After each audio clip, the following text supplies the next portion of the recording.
తండ్రి అయిన దేవుని పరిశుద్ధ నామమునకు మహిమ కలుగునుగాక. క్రీస్తునందు ప్రియమైనటువంటి శ్రోతలకు శుభములు చెప్పి దేవుని వాక్యము వినుటకు ప్రేమపూర్వకంగా ఆహ్వానించుచున్నాను. గ్రంథం నుంచి ఒక మాట చదువుకొని ప్రార్థనతో సందేశంలోనికి ప్రవేశించుదాము. న్యాయాధిపతుల గ్రంథము 3వ అధ్యాయము 9వ వచనములోని 2వ భాగము ఒక మారు చదువుకొని ముందుకు వెళ్దాం. ఒత్నియేలును రక్షకునిగా ఇశ్రాయేలీయుల కొరకు నియమించి వారిని రక్షించెను. ప్రార్థన చేద్దాం. పరమ తండ్రి అయిన దేవా, యెహోవా మా ప్రభువా, వందనములు, స్తుతులు, స్తోత్రములు చెల్లిస్తున్నాము తండ్రి. మరొకసారి నీ కృపాసనం చేరడానికి తరుణం ఇచ్చారయ్యా. నీ మాటలు వినడానికి, నీ మాటలు బోధించడానికి బలహీనుడనైన నన్ను మీరు నిలబెట్టుకున్నందుకు మీకు వందనాలు చెల్లిస్తున్నాం. మా ప్రభువా, మా దేవా, నీ మాటలలో బలముంది, నీ మాటల్లో శక్తి ఉంది, నీ మాటల్లో జీవముంది. ప్రభువా, నీ జీవవాక్కులను వినిపింపచేయి. నాకు, మాకు, మా శ్రోతలకు కావలసినటువంటి నీ జీవవర్తమానాన్ని వినిపింపచేయమని నీ మాటల కొరకు ఎదురు చూస్తూ యేసు గొప్ప నామమున అడిగి వేడుకుంటున్నాము తండ్రి. ఆమేన్. క్రీస్తునందు ప్రియమైనటువంటి వారులారా, మన తండ్రి అయిన దేవుడు కనికరము గల దేవుడు, మహా గొప్ప దేవుడు. ఆయన ఎంత గొప్ప కోపం ఉన్నా చిన్న మార్పు, జీవితంలో చేసిన పొరపాట్లను ఒప్పుకోవడానికి చిన్న మార్పు కలిగితే సంతోషించే దేవుడు, ఆనందించే దేవుడు, రక్షించే దేవుడు. మన దేవుడు విడిసునట్టి దేవుడు ఎంత మాత్రమూ కాదు. చిన్న మార్పు కలిగితే చాలు, ఎంత సంతోషమో ఆయనకు. లూకా సువార్త 15వ అధ్యాయంలో ఒక మాట ఉంది, 7వ వచనంలో ఒక మాట ఉంది. అటువలే మారు మనస్సు అక్కరలేని 99 నీతిమంతుల విషయము కొరకు కలుగు సంతోషము కంటే మారు మనస్సునందు ఒక్క పాపి విషయమై పరలోకమందు ఎక్కువ సంతోషము కలుగును. యేసు ప్రభుల వారే స్వయంగా చెప్పినటువంటి మాట ఇది. ఒక్క పాపి విషయము, నిజమైన మారు మనసు కలిగిన ఒక్క పాపి విషయం పరలోకమందు ఎక్కువ సంతోషం కలుగుతుందట. అలాగే మరలా అదే ఆ భావంతో కూడినటువంటి మాట లూకా సువార్త 15వ అధ్యాయం 10వ వచనంలో అంటాడు, అటువలే మారు మనస్సు పొందు ఒక పాపి విషయమై దేవుని దూతల ఎదుట సంతోషం కలుగునని మీతో చెప్పుచున్నాను. ఇదే మాట రెండవసారి కూడా అంటాడు ప్రభువుల వారు. అంటే ఎంత సంతోషమో ఒక వ్యక్తి తన యొక్క తప్పిదము నుంచి, తమ యొక్క పాపము నుండి, మరి ఆ పాపం ఒప్పుకొని బయటికి రావడాన్ని ఎంత సంతోషిస్తాడో, ఆయన ఎంత ఆహ్వానిస్తాడో, ఎంత ప్రేమిస్తాడో. నా ప్రియమైన వారలారా, అంత గొప్ప సంతోషం కలుగుతుందట. దూతల ఎదుట ప్రభు సంతోషిస్తాడట. చూసారా, పరలోకములోనే సంతోషము. ఇక్కడ ఒక వ్యక్తి పాపి పశ్చాత్తాపం పొంది ఆ పశ్చాత్తాపం కొరకు మారు మనస్సు పొందినట్లయితే, అయ్యో నేను పాపిని, నేను తప్పు చేశాను, నేను పొరపాటు చేశాను, ఇలా చేయకూడదు, దేవా నీ ఎదుట నేను పాపం చేశానయ్యా అని ఎప్పుడైతే ఒప్పుకుంటాడో అక్కడ దేవుని ఎదుట, దూతల ఎదుట మహా సంతోషం కలుగుతుందంట. అంతవరకు ఉన్నటువంటి దేవుని యొక్క కోపము, ఉగ్రత క్షణములో మటుమాయమవుతుంది, మాయమైపోతుంది, కనపడదట. ఎంతగా కరిగిపోతాడో ఆయన, ఎంత సంతోషిస్తాడో, ఎంత ఆనందిస్తాడో. నా ప్రియమైన వారలారా, ఈ మాట యేసు ప్రభువే అన్నాడు లూకా సువార్త 15వ అధ్యాయంలో 2 సార్లు అన్నాడు. ఇది నిజమేనా? అలా జరుగుతుందా? 100కి 100 పాలు జరుగుతుందండి. అలా కనికరించే దేవుడు, కనికరించి ఆనందించే దేవుడు, ఆనందించి రక్షించే దేవుడు. ఆ రక్షణ ఎడల, తన బిడ్డల రక్షణ ఎడల ఆయన బహుగా సంతోషించే దేవుడు అండి. ఒకసారి కొన్ని ఉదాహరణలు గ్రంథంలో నుంచి మనము తెలుసుకుందాం. ఇశ్రాయేలీయులు కానాను దేశము చేరిన తర్వాత వారు అన్య దేవతలను ఆరాధించడం మొదలు పెడతారండి. దేవుడైన యెహోవాను విశ్వసించిన వారు ఆయన శక్తితో, ఆయన ప్రభావంతో, ఆయన మహిమతో ఐగుప్తు దేశము నుంచి విడుదల చేయబడినటువంటి వారు 40 సంవత్సరములు ఆయన పోషించి అరణ్య మార్గంలో రాత్రి అగ్నిస్తంభంలో పగలు మేఘస్తంభములో ఉండి వారిని నడిపించడమే కాదు, వారిని పోషించడమే కాదు, వారిని కాపాడడమే కాదు, శత్రువుల బారి నుంచి ఆయన కాపాడి క్షేమముగా కానాను దేశానికి తీసుకొని వచ్చిన తర్వాత దేవుని ఎడల ఉన్నారా?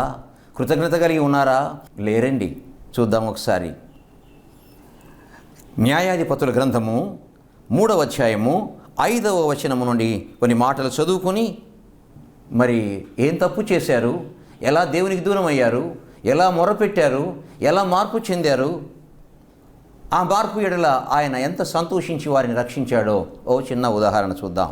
న్యాయాధిపతుల గ్రంథము 3వ అధ్యాయము 5వ వచనం నుండి, ఇశ్రాయేలీయులు, కనానేయులు, హిత్తీయులు, అమోరీయులు, పెరిజీయులు, హివ్వీయులు, ఎబూసీయులను జనుల మధ్య నివసించుచు వారి కుమార్తెలను పెండ్లి చేసుకొనుచు తమ కుమార్తెలను వారికి ఇచ్చుచు వారి దేవతలను పూజించుచు వచ్చిరి. ఎంత ఘోరము, ఎంత అన్యాయము, ఎంత తప్పిదము వారు చేస్తున్నటువంటి పని చూశారా? ఆ దేశాన్ని ఆయన వారికి ఇచ్చితే, అక్కడ ఉన్నటువంటి శత్రువులను మరి వారికి అప్పగిస్తే, ఆ సంపదను పట్టణాలన్నింటినీ ఇశ్రాయేలులకు అప్పగిస్తే, చిట్ట చివరికి వారిని ఏలవలసిన వారు, వారి మీద అధికారము పెత్తనము చెలాయించవలసినటువంటి వారు అన్యులైనటువంటి వారి యొక్క కుమారులకు తమ కుమార్తెలను ఇచ్చుచు వారి కుమార్తెలను తమ కుమారులకు తీసుకుంటూ వారి దేవతలను పూజించుతూ వచ్చిరి. ఎంత ఘోరము, ఎంత తప్పిదము చూశారా? అంతగా కాపాడి రక్షించి పోషించి మరి ఆ పాలు తేనెలు ప్రవహించు ఆ కనాను దేశానికి తీసుకుని వస్తే ఆ దేవుణ్ణి మర్చిపోయి వారి దేవతలను పూజించుతూ వచ్చిరి. ఎంత ఘోరము, ఎంత తప్పిదము! దేవుణ్ణే మరిచిపోవడం కాదు, ఇతర దేవతలను ఆరాధించుట ఎంత అన్యాయము! చూద్దాం 7వ వచనము. అట్లు ఇశ్రాయేలీయులు యెహోవా సన్నిధిన దోషులై తమ దేవుడైన యెహోవాను మరచి బయలు దేవతా స్తంభములను పూజించిరి. వారు తమ దేవుడైనటువంటి యెహోవాను మరచి ఆ కనాను దేశములో అన్యులైనటువంటి కనానీయులు పూజించుచు ఆరాధించుతున్నటువంటి బయలు దేవతను ఆరాధించుతూ వచ్చారట, పూజిస్తూ వచ్చారట. అందుకు యెహోవా కోపము ఇశ్రాయేలీయుల మీద మండగా, దేవుని యొక్క కోపము తన బిడ్డలైనటువంటి తను ఏర్పరచుకున్నటువంటి వారి మీద కోపము మండగా ఆయన ఆరామ్నహారాయిము యొక్క రాజైన కూషన్ రితాయిమునకు అతని చేతులకు దాసులగుటకై వారిని అమ్మివేసెను. అక్కడ శత్రురాజు ఉన్నాడు, అతని చేతికి అమ్మివేశాడు. అంటే బానిసలుగా ఇవ్వబడ్డారు, బానిసలుగా అతని చేతికి అప్పగించబడ్డారు. ఎంత కోపం వచ్చింది దేవునికి! ఆ కోపంలో ఆయన మరి అన్నిటికంటే ఘోరమైన పాపం ఏంటంటే యెహోవాను ఆరాధించక వేరొక దేవతను, అన్య దేవతలను ఆరాధించుచు పూజించుట మొదటి భయంకరమైనటువంటి తప్పిదము. అది చేశారు వీళ్ళు. అది దేవునికి చాలా కష్టమైనటువంటిది. 10 ఆజ్ఞలలో మొదటి ఆజ్ఞ యెహోవా తప్ప వేరొక దేవుడు ఉండకూడదు. ప్రధానమైనటువంటి మొదటి తప్పు. అందువలన దేవుడు ఇతరులకు బానిసలుగా, దాసులుగా వారికి అమ్మివేయడానికి దేవుడు అంగీకరించాడు, అమ్మివేశాడు. ఇశ్రాయేలీలు ఆ విధముగా ఎన్ని సంవత్సరాలు ఆ రాజుకు, ఆ పరాయి రాజుకు, అన్యుడైనటువంటి ఆ రాజుకు బానిసలుగా ఉన్నారంటే 80 సంవత్సరములు దాసులుగా ఉండిరి. ఓ భయంకరము! 80 సంవత్సరాలు! ఎంత దాసత్వము, ఎంత నికృష్టమైనటువంటి బానిసత్వము, బానిస చాకిరీ చేస్తూ ఉన్నారు చూసారా? ఎంత కనికరం కలిగిన దేవుడు ఆయన! ఇశ్రాయేలీయులందరూ ఐగుప్తు దేశంలో ఫరో చక్రవర్తి పరిపాలన కింద దాసానుదాసులుగా నికృష్టమైనటువంటి జీవితం జీవిస్తుంటే ఆయన మహాకనికరము చేత అద్భుతాలు, ఆశ్చర్యాలు చేసి ఇశ్రాయేలీయులకు న్యాయం చేసి ఐగుప్తీయులకు ఘోరమైనటువంటి శిక్ష విధించి 10 అద్భుతాలు చేస్తాడు. చిట్ట చివరి అద్భుతంలో ఐగుప్తీయుల ప్రతి కుటుంబములో మొదటి సంతానాన్ని ఆయన హతమార్చుతాడు. సామాన్యమైనటువంటి మానవుని యొక్క కుటుంబంలోనే కాక రాజు ఫరో చక్రవర్తి యొక్క కుటుంబంలో మొట్టమొదటి సంతానాన్ని హతము చేయగా దేశమంతా ఏడుస్తుంది, గగ్గోలు పెట్టి ఏడుస్తున్న సమయంలో అప్పుడు ఆయన ఆ తర్వాత ఇశ్రాయేలును అక్కడి నుంచి విడుదల తీసుకొని వస్తాడు.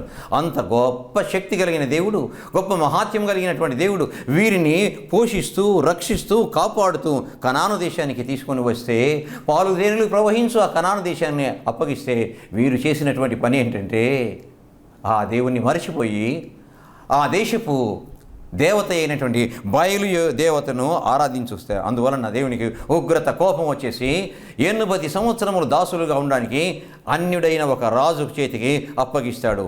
80 సంవత్సరాలండి. చూసారా నా ప్రియమైన వారలారా? అయితే ఇంత ఉగ్రత, ఇంత కోపం వచ్చినటువంటి ఈ దేవుడు ఎంత గొప్ప దేవుడు అంటే మహాకనికరము గల దేవుడు. ఆయన కోపము క్షణికము. ఆయన కోపము ఎప్పుడూ ఆ కోపాన్ని అంతా వదిలేస్తాడు. ఎప్పుడంటే తమ తప్పును తెలుసుకొని, ఒప్పుకొని ఆయన దగ్గర క్షమాపణ కోరితే ఎంత సంతోషిస్తాడో. అద్భుతం, ఆశ్చర్యాలు చేస్తూ మరలా వారిని రక్షించి, క్షమించి, ప్రేమించి, రక్షించి విడుదల చేస్తాడండి. అంత గొప్ప దేవుడు, అంత ప్రేమ కలిగిన దేవుడు, అంత క్షమాగుణం కలిగిన దేవుడు మన దేవుడండి. చూసారా? న్యాయాధిపతుల గ్రంథము 3వ అధ్యాయం 9వ వచనములో ఇశ్రాయేలీయులు యెహోవాకు మొర్రపెట్టగా, అయ్యో మేము తప్పు చేశాము ప్రభువా, మా పితరులు ఉండినట్టుగా మేము ఉండలేదు, మేము తప్పు చేశాము, మేము పొరపాటు చేశాము, మేము మరి వారితో ఇచ్చిపుచ్చుకొని వారి దేవతను కొలిచాము అని ఇశ్రాయేలీయులు యెహోవాకు మొర్రపెట్టగా, యెహోవా కాలేబు తమ్ముడైన కనజు యొక్క కుమారుడగు ఒత్నీయేలును రక్షకునిగా ఇశ్రాయేలుల కొరకు నియమించి వారిని రక్షించెను. ఎప్పుడు తప్పు అయిపోయింది ప్రభువా, పొరపాటు చేశామయ్యా, మమ్మల్ని క్షమించు ప్రభువా అని యెహోవాకు మొర్రపెట్టగా వారి మొర్ర విని ఆయన ఇశ్రాయేలుల కొరకు ఒక రక్షకుని ఏర్పాటు చేస్తాడు. అతని పేరు కనజు కుమారుడైన ఒత్నీయేలు. కాలేబు తమ్ముడైన కనజు కుమారుడైనటువంటి ఒత్నీయేలు రక్షకునిగా ఇశ్రాయేలుల కొరకు నియమించి అతని చేత వారిని ఆ బానిసత్వములో నుంచి విడుదల తీసుకొని వస్తాడు. ఎన్ని సంవత్సరముల బానిసత్వము? 80 సంవత్సరముల బానిసత్వాన్ని ఒక్కసారి పశ్చాత్తాపడి, ఒక్కసారి క్షమాపణ కోరి, ప్రార్థన చేసి వారి మొర్ర పెడితే ఆ మొర్ర ఆయన దగ్గరికి వెళ్ళింది. నా బిడ్డలు క్షమాపణ కోరారు, నా బిడ్డలు పశ్చాత్తాపడ్డారు అని ఆయన ప్రేమతో క్షమించి, ఆ ప్రేమ చూపి ఊరుకున్నాడా? ఒక వ్యక్తిని రక్షకునిగా ఏర్పాటు చేసి అతని ద్వారా 80 సంవత్సరముల బానిసత్వములో, దాసత్వములో ఉన్నటువంటి వారిని రక్షించి విడుదల చేశాడండి. ఎంత గొప్ప దేవుడు! నా ప్రియమైనటువంటి వారలారా, చూశారా? అలాగే అయినా మరలా మార్గం తప్పిపోతూనే, అయినా పొరపాటు చేస్తూనే ఉంటారు, అయినా దేవునికి దూరం అయిపోతూనే ఉంటారు. ఎంత కరుణామయుడు ఆయన, ఎంత గొప్ప దేవుడు! మరలా న్యాయాధిపతుల గ్రంథము 3వ అధ్యాయంలోనే ఇంకొకసారి వారు చేసినటువంటి తప్పిదం ఏంటో, వారి యొక్క చేసిన పొరపాటు ఏంటో మనం గమనించుదాము. న్యాయాధిపతుల గ్రంథము 3వ అధ్యాయము 14వ వచనము. ఇశ్రాయేలీయులు 18 సంవత్సరములు మోయాబు రాజునకు దాసులైరి. మరలా తప్పు చేశారండి. ఆయన క్షమించి, ప్రేమించి, విడుదల చేసి స్వతంత్రులుగా జీవిస్తున్న సమయంలో దేవుని ఎడల నమ్మకంగా, దేవుని ఎడల విశ్వాసంతో ఉంటే బాగుండేది. మరలా దుర్మార్గులై దేవునికి దూరమైపోతారండి. అయ్యో, చూశారా ఏమి స్వభావం అండి! ఎంత పనికిమాలిన స్వభావం అండి! కాస్త కలిగేటప్పటికల్లా సంతోషము, దేవుణ్ణి మర్చిపోయి దేవుని దూరంగా వెళ్ళిపోయే ఇశ్రాయేలీయులు. చూశారా? ఇశ్రాయేలీయులు 18 సంవత్సరములు మోయాబు రాజునకు దాసులైరి. వారు తప్పు చేసినందువలన దేవుడు మరలా ఏం చేశాడంటే మోయాబీయుల రాజుకు వారిని దాసులుగా చేశాడండి. మరలా బానిసత్వం అండి. ఎన్ని సంవత్సరాలు? 18 సంవత్సరాలు. 18 లాంగ్ ఇయర్స్. 18 సంవత్సరాలు తప్పు చేయడము, అన్య దేవులను ఆరాధించడము, యెహోవా దేవునికి మరి కోపము తెప్పించడము, ఆ కోపములో ఆయన మరి వారిని ఇతర అన్యులైనటువంటిది రాజులకు అప్పగించడము, దాసత్వమునకు అప్పగించడం అనేది చేశాడు. చూశారా? ఇది 2వ ఉదాహరణ. ఇశ్రాయేలీయులు 18 సంవత్సరములు మోయాబు రాజుకు దాసులైరి. ఇశ్రాయేలీయులు యెహోవాకు మొర్రపెట్టగా ఇప్పుడు మరలా బుద్ధి వచ్చిందండి. కానీ స్థిరంగా ఉంటారా? సరే, ప్రస్తుతానికి మాత్రం అయ్యో పొరపాటు చేసాం ప్రభువా, మరలా తప్పు చేశామయ్యా, మేము తప్పు చేసినది వాస్తవము, అందువలన నీవు వారికి 18 సంవత్సరములు దాసులుగా ఉండడానికి అప్పగించావు ప్రభువా, మేము తప్పు చేశామని మొర్రపెట్టగా బెన్యామీనుడైన గెరా కుమారుడగు యెహూదును రక్షకునిగా వారి కొరకు నియమించెను. నా ప్రియమైనటువంటి వారలారా, అతని ద్వారా మరి ఇశ్రాయేలీయులను మరి ఆయన కాపాడడం అనేది జరుగుతుంది. ఎంత కోపమో వీరు చేసినటువంటి పనికి. అన్య ప్రజల యొక్క ఆచారాలను సాంప్రదాయాలను పాటిస్తూ అన్య దేవతలను ఆరాధిస్తారండి. అది వారు చేసే ప్రధానమైనటువంటి తప్పు. అప్పుడు దేవుని కోపం రావడము, మరి అన్య రాజుల చేతికి వారిని అప్పగించడము, బుద్ధి వచ్చి తర్వాత క్షమాపణ కోరడము, దేవుడు మరలా ఆయన కోపం నుండి మళ్ళుకొని మరి వారిని రక్షించడము. చూడండి 15వ వచనములు, ఇశ్రాయేలీయులు యెహోవాకు మొర్రపెట్టగా బెన్యామీనుడైన గెరారు కుమారుడగు యెహూదను రక్షకుని వారి కొరకు నియమించెను. ఆ యెహూదు వారి నుంచి అన్య రాజుల చేతిలో నుంచి ఇశ్రాయేలీయులను విడిపిస్తాడండి. ఈ విధంగా చూసారా? అయ్యో, బాధకరమైన విషయం ఏంటంటే ఈ విధంగా ఆయన చేసినప్పటికీ కూడాను బుద్ధి రాలేదండి. నా ప్రియమైనటువంటి వారలారా, న్యాయాధిపతుల గ్రంథంలోనే 4వ అధ్యాయంలోకి ఒక్కసారి మనం తొంగి చూచినట్లయితే 1వ వచనము నుండి కొన్ని చూడండి. యెహూదు మరణమైన తరువాత ఇశ్రాయేలీయులు ఇంకను యెహోవా దృష్టికి దోషులైరి. మరలా తప్పిదము, మొదట ఏ తప్పిదం చేశారో అదే తప్పిదము యెహోవా దృష్టికి దోషులైరి గనుక యెహోవా హాసోరులో ఏలు కనాను రాజైన యాబీను చేతికి వారిని అప్పగించెను. ప్రియమైన వారలారా, ఆ తరువాత మరలా బుద్ధి వస్తుంది. అయ్యో తప్పు చేశాము అని మరి దేవునికి మొర్రపెట్టగా మరొక రక్షకుణ్ణి పంపించి దెబోరాన ప్రవక్తిని సీసెరాను పంపించి వారిని విడుదల చేస్తాడండి. ఎంత గొప్ప దేవుడు, ఎంత కనికరం గల దేవుడు! అంత ఉగ్రరూపం దాల్చినటువంటి ఆయన కోపము ఒక్కసారి చల్లారిపోయిందండి. వారు మొరపెట్టగా కష్టం కలగడము, మొరపెట్టడము, ఆయన క్షమించడము, వారిని విడుదల చేయడానికి వారికి ఒక రక్షకుని పంపించడము, విడుదల చేయడము, కొన్ని రోజులు సంతోషంగా ఉండడము, కొన్ని రోజులు ఆనందంగా ఉండడము, మరలా ఆనందంలో యెహోవాను మరిచిపోవడము, తప్పు చేయడము. ఎంత బాధకరమైన విషయము! ప్రతి సందర్భములో వారు తప్పు చేయడము, మొరపెట్టడము. నా ప్రియమైనటువంటి వారలారా, ఆయన కోప్పడము, మొరపెట్టగా ఆయన కోపము కరిగిపోవడము చూడగలము. ఎంత మంచి దేవుడో, ఎంత గొప్ప దేవుడో! ఇటువంటి దేవుడు ఎక్కడైనా ఉంటాడా? చూడగలమా? ఇంత గొప్ప దేవుడు. నా ప్రియమైన వారలారా, ఇంకొక రాజు విషయం మనము గమనించుతాము. 2వ దినవృత్తాంతముల గ్రంథము 12వ అధ్యాయము 1వ వచనం. రెహబాము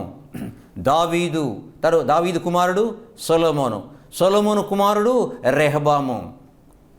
చాలా గొప్ప రాజ్యానికి దావీదు రాజవుతాడు. ఆ తర్వాత దావీదు కుమారుగా సొలొమోను రాజవుతాడు. రెహబాము రాజ్యము స్థిరపడి తాను బలపరచబడిన తరువాత అతడును ఇశ్రాయేలులు అందరూ యెహోవా ధర్మశాస్త్రమును విసర్జించిరి. అనుసరించలేదు, పాటించలేదు. ఏమైతే చెప్పాడో దాన్ని ఎంత మాత్రం వారి జీవితంలో అన్వయించుకోలేదు. ఎప్పుడైతే దేవుని మాటలను, ధర్మశాస్త్రమును అనుసరించలేదో వారు దేవునికి దూరం అయిపోయారండి. ఇది చాలా గొప్ప తప్పిదమని మనం ఇంతకు మునుపు చెప్పుకున్నాము. అది ఎప్పటికీ తప్పిదమే, సహించరానిది. తరువాత మాట చూద్దాం.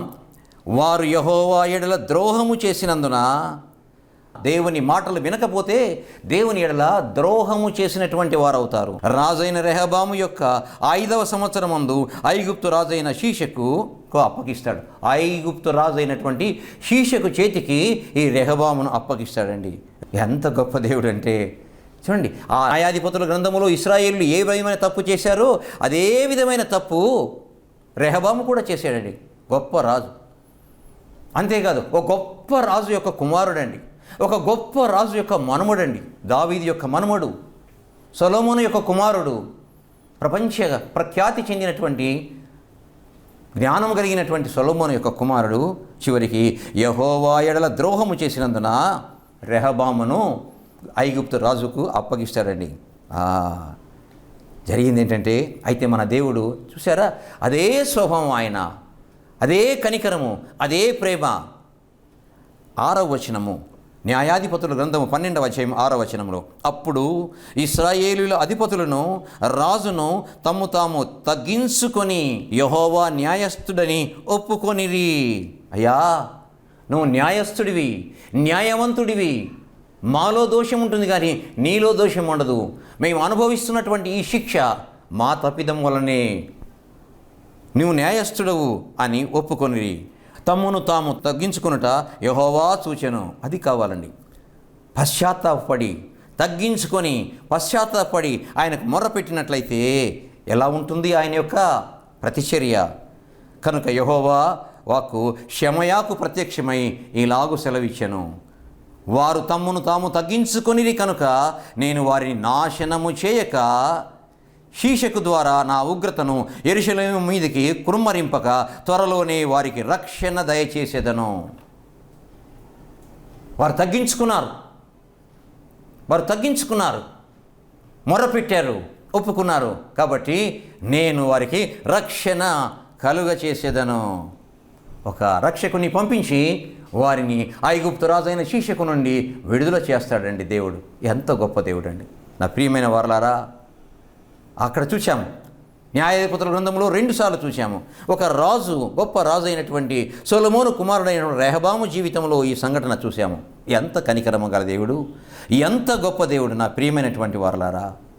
అయితే ఆయన మారని దేవుడు, ఆయన మరువని దేవుడు, ఆయన మాట తప్పని దేవుడు. ఆయన స్వభావము ఎప్పుడు అలాగే ఉంటుంది. కనికరము కలిగిన స్వభావం ఆయన. ప్రేమ, దయ, జాలి, కరుణ, కనికరము, వాత్సల్యము, కరుణా బాహుల్యము కలిగినటువంటి దేవుడు. ఆయనలోని అణువణువు కూడా ప్రేమ, అణువణువు కూడా క్షమాపణ, అణువణువు కూడాను ఆయనకున్నటువంటి దయ తెలియజేస్తుందండి నా ప్రియమైనటువంటి వారలారా. చూసారా, ఈయన ప్రేమ ఎలాంటిదని చెప్పుకోవాలంటే తప్పిపోయిన కుమారుని యొక్క ఉదంతము మనకు తెలుసండి. బాల్యం నుంచి మనం ఎరిగినటువంటిదే. వాడికి బుద్ధి వచ్చిందండి. వాడికి బుద్ధి వచ్చింది ఎప్పుడు? తన వెంట తీసుకొని పోయినటువంటి డబ్బంతా కూడాను ఖర్చు పెట్టేశాడు, తిన్నాడు, త్రాగాడు, స్నేహితులతో అనుభవించాడు.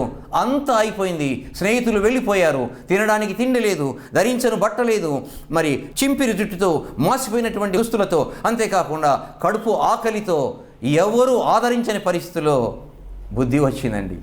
వాడికి బుద్ధి వచ్చినప్పుడు when he came to himself, చక్కని మాట రాయబడింది బైబిల్ గ్రంథంలో.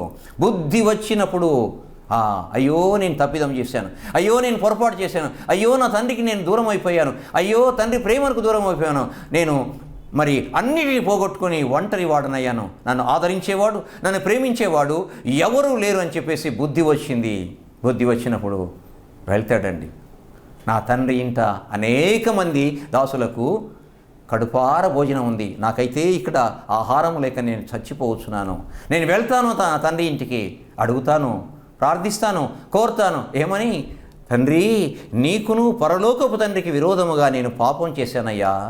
నీ కుమారుని అనిపించుకోవడానికి యోగ్యత నాకు ఎంత మాత్రమూ లేదు. నీ దాసుల్లో ఒక దాసునిగా నన్ను చేర్చుకో అని అడుగుతాను. ఎందుకంటే బుద్ధి వచ్చింది. బుద్ధి వచ్చింది. వచ్చాడు, తండ్రిని అడిగాడు. 3వ మాట అడగనివ్వలేదు. దాసునిగా చేర్చుకోమనే మాట అడగనివ్వకుండా 2 మాటలే అడుగుతాడు. తండ్రి చేర్చుకుంటాడు, కౌగలించుకుంటాడు, పిలుచుకుంటాడు, లోపలికి తీసుకుని వెళ్తాడు, అన్నీ అనుగ్రహిస్తాడు. అంతేకాకుండా గొప్ప సంతోషంతో గొప్ప విందు చేసుకుంటాడు, ఆనందిస్తాడు తన యొక్క పరివారంతో. చూసారా? ఎందుకంటే వాడికి బుద్ధి వచ్చింది. నా ప్రియమైనటువంటి వారలారా, ఎన్నిసార్లు ఆయన మనల్ని క్షమించుంటాడు, ప్రేమించి ఉంటాడు. అయితే బుద్ధి వచ్చి ఉండదు. ఇశ్రాయేలీయులు అయితే ఇంకా ఎన్నిసార్లు అయితే చివరికి ఎన్నిసార్లు క్షమించినా సరే గుర్తిరగకపోతే చివరికి ఆయన తన కుమారుడైనటువంటి యేసుని ఈ లోకంలోకి పంపించాడండి. మానవాళి కొరకు తన కుమారుడైనటువంటి యేసుని ఈ లోకంలోకి పంపించి ఆయన చే ఈ గొప్ప రక్షణ కార్యాన్ని జరిగించడానికి పూనుకుంటాడండి. ప్రియమైన వారలారా, బుద్ధి రావాలి. బుద్ధి వచ్చినప్పుడు మొరపెడతాడు, క్షమాపణ కోరతాడు. ఆయన యొక్క కోపం అంతా పోతుంది. ప్రేమిస్తాడు, క్షమిస్తాడు, కనికరిస్తాడండి. నిజంగా నా ప్రియమైన వారిలో ఎంత గొప్ప దేవుడండి, ఎంత గొప్ప దేవుడండి. చిన్న మార్పు, కొద్ది మార్పుకే ఆయన ఎంత సంతోషిస్తాడో చెప్పలేము. దేవుని ఎంత సంతోషము, ఎంత ఆనందమో, ఎంత గొప్ప రక్షణ అనుగ్రహిస్తాడో. సంతోషించి మౌనంగా ఉంటాడా? లేదే. సంతోషించడమే కాకుండా రక్షిస్తాడు, గొప్ప రక్షణ కలుగజేస్తాడు. ఎంత గొప్ప దేవుడు, ఎంత మంచి దేవుడు నా ప్రియమైన వారులారా.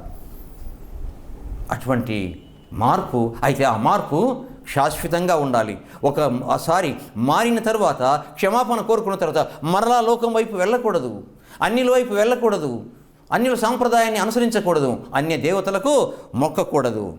ఉందామా స్థిరమైనటువంటి విశ్వాసముతో? దేవుడు మిమ్మల్ని దీవించునుగాక. ప్రార్థన చేద్దాం. ప్రభువైన దేవా, పరలోకపు తండ్రి, ఎంత గొప్ప దేవుడో నాయనా, ఎంత గొప్ప ప్రేమ ప్రభువా. ఎంతో ప్రేమించావు లోకాన్ని తండ్రి. ప్రభువా, నీ ప్రేమ విలువ కట్టలేనిది, మేము కొలవలేనిది ప్రభువా. అయితే నీ ప్రియ బిడ్డలు ఆయన నీకు దూరం అయిపోయినప్పుడు వారిని శిక్షిస్తావు తండ్రి. అయితే వారిని ప్రేమిస్తూనే శిక్షిస్తావయ్యా. తిరిగి వారు మొరపెట్టినప్పుడు ఎంత గొప్ప సంతోషం, ఆనందంతో వారిని క్షమిస్తావో నీ వాక్యంలో తెలియచేశావు. వందనాలు, స్తుతులు తండ్రి. ప్రభువా, అట్టి నాయనా మంచి స్వభావాన్ని, మా తప్పులను, అపరాధం నీ దగ్గర ఒప్పుకొని క్షమాపణ పొంది, నీ ప్రేమ పొంది స్థిరమైనటువంటి మార్పుతో జీవించడానికి మాకు మా శ్రోతలకు సహాయం చేయమని, విత్తబడిన వాక్యం హృదయాలలో ఫలింప చేయమని, మార్పును తేగలిగినటువంటి నీ యొక్క ఆత్మకార్యాన్ని వారి హృదయాల్లో జరిగించమని యేసు గొప్ప నామమును అడిగి వేడుకుంటున్నాము తండ్రి. ఆమేన్. తండ్రి, కుమార, పరిశుద్ధాత్మ త్రియేక దేవుని కృప అనుగ్రహించబడనుగాక. ఆమేన్, ఆమేన్, ఆమేన్. మా address reverend doctor why Manirao గారు, ఇమ్మానుయేలు బాప్టిస్ట్ చర్చ్, క్రాంతినగర్, దర్గామేట, నెల్లూరు. మా సెల్ నంబర్ 9440254020.